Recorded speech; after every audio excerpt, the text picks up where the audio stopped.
fuck is going on, my friends and fucking family? What's happening? It's a pack of smokes and a drink. It's been a minute. It has been a minute. Holy crap. How are you? I'm good. Good. Kind of.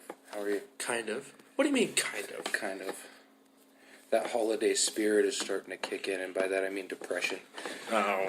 No, I understand that. Yeah, we're now in the single digits. Yeah, that shit sucks. And it's like, as much as I'm excited for payday, I'm realizing, oh shit, I am going to be in the heart of hell in grocery stores. Yep. The grocery shopping, nope. I'm realizing that I either need to go with a plan and just have a grocery list, or I just don't need to go at all. I know, it's a really hard decision because, like, we've been trying to cook more and not eat out as much, and so... Yeah. But the people, like, this close to Christmas at the grocery store, no fucking thanks. Yeah, exactly. No thanks. Don't die. Adam's dying. How about you, man? How have you been? Been good. Been good. How's work? Better today than it was yesterday. We were going to do a podcast, but Adam came home grumpy. I even asked him, I was like, do you want me to rub your shoulders for you? He didn't like that too much. No.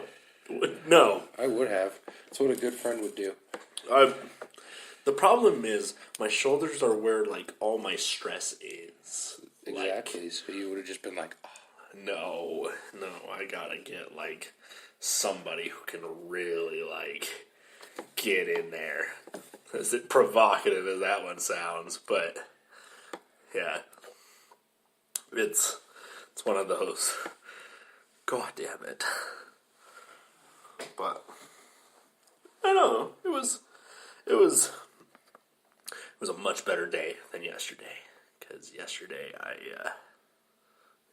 there was 2 times where I had to try to rush the anchor to the set, as embarrassing as this sounds for them.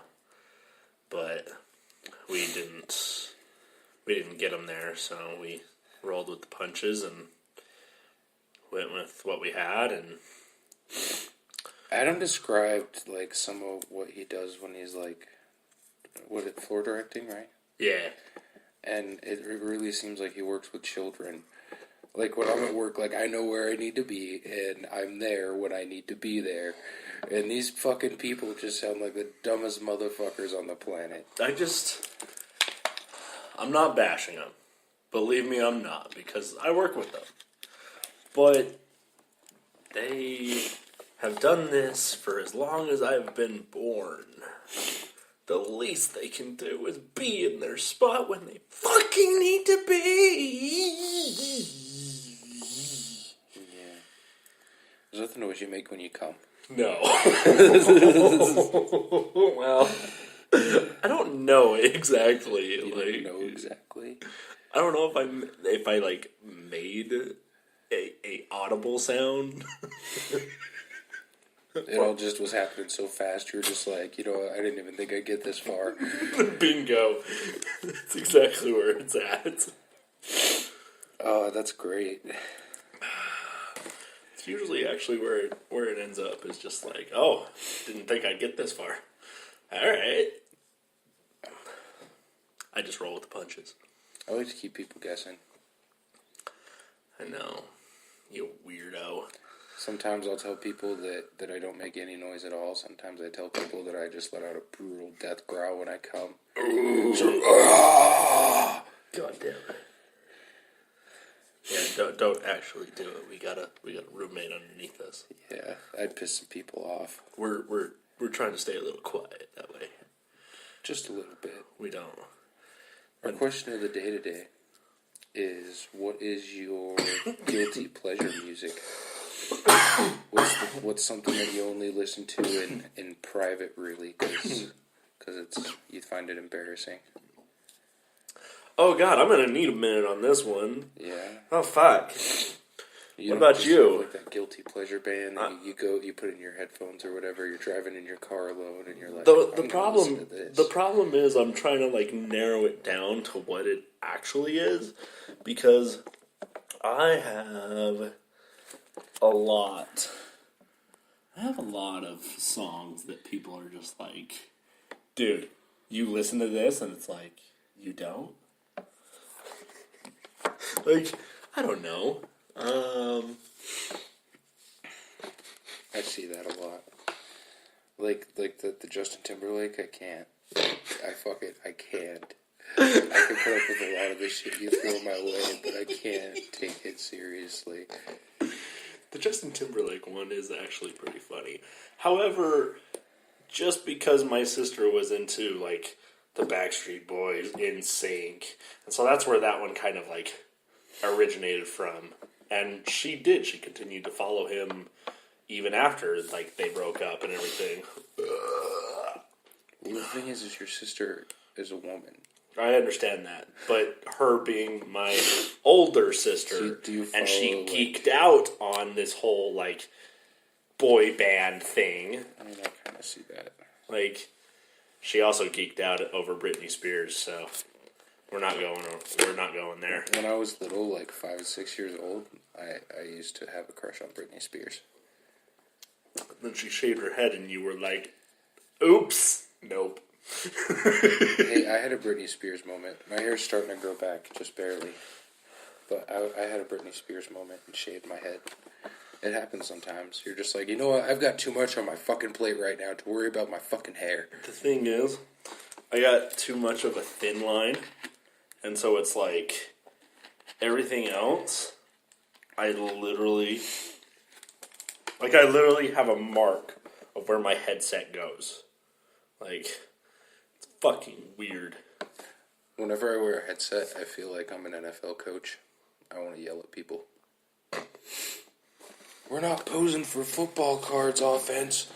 God damn it. It was definitely one of those, like, nah.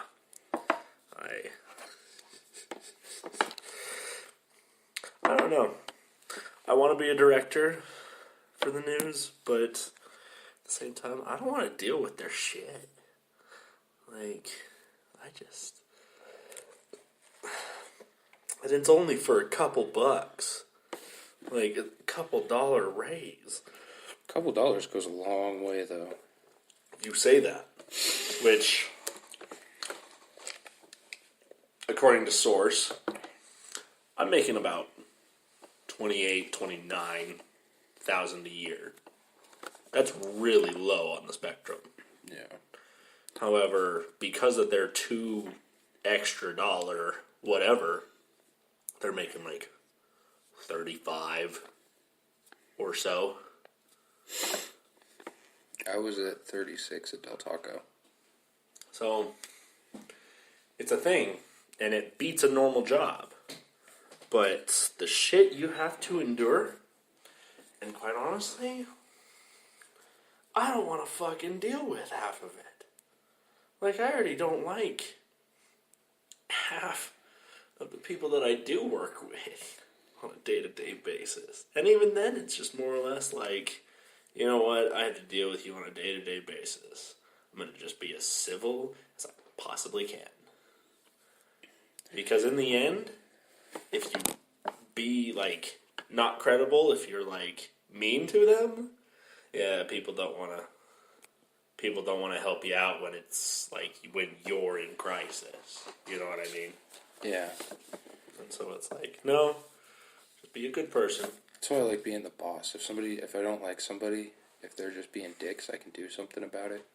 Oh, and the problem is, because the anchors are the anchors, they can say who stays and who goes. That's fucked up. Yep. That's really fucked up. So I'm very... I fucking hate that, like... honored? Why do they feel like they're so important? Because in Utah, they are trademark names. There's a lot of places that you can't anywhere go. other than Utah, nobody knows their fucking name. You're right. Bingo. Bingo. It's just the dumbest shit I've ever heard. Yeah, no. I know. It's... You know what? I try very hard just not to play politics. Just try not to get in the drama of the place. That's why I couldn't handle your job. It's just because, like, I'd be like, who the fuck... Like... I hate it when Who the fuck are you? I hate it when my boss's boss comes in. Correction. My boss's boss's boss comes in to say how to run things. And it's like, you piece of shit. Yeah, the people, the big bosses, they never know what the fuck's going on. Well, and then they're telling you how to do it, too. And it's like... You're like, wait, you want me to do what? Say that again, but slowly.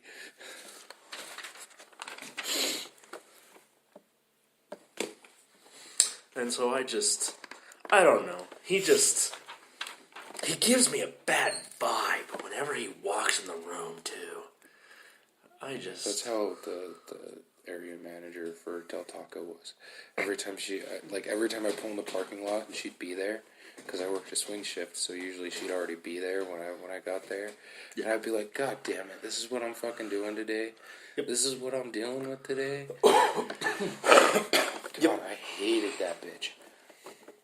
And so, yeah, essentially you just kind of learn to tolerate people and go from there. Yeah. So, last time or the time before, I don't know, one of the podcasts we talked about like some embarrassing stories and stuff. Okay. And I wanna come back to that because a friend of mine. Oh boy. Oh boy. Yeah, this is a good story. So a friend of mine, she I guess she like had sex with this dude. And okay. I like where this is going. It lasted like a long time, and like he didn't finish, and then he went into her bathroom afterwards and was in there for like a while, I guess. And motherfucker was in there jerking off, and it came on her fucking clothes that were on the bathroom floor. I mean, kudos for not getting her pregnant. Like, but what? You don't even have a pull-out game or anything? Like, how do you go for two? Like, I'm a pretty confident in my stamina, right? But 2 hours without coming, like, that's something. Interesting. And I mean, I've talked to her quite a bit, and it doesn't sound like she has bad sex, so I don't know what's going on. Is he discovering some things about himself? That's what I was wondering.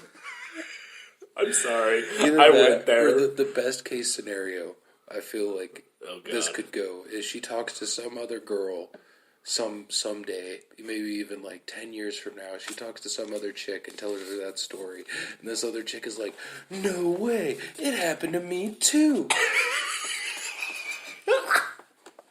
A fucking serial clothes jizzing. Oh my god, I would lose my shit. Also, I would run that same load of laundry about 3 times before she said that her tank top was ruined. It's done for.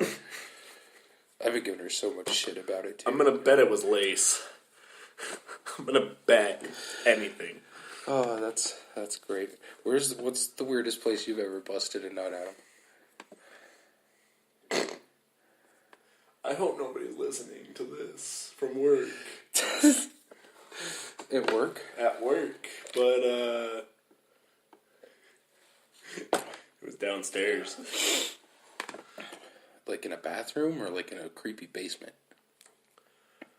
I like to imagine it's like a creepy storage basement area. In the gym. In the gym at work. Okay.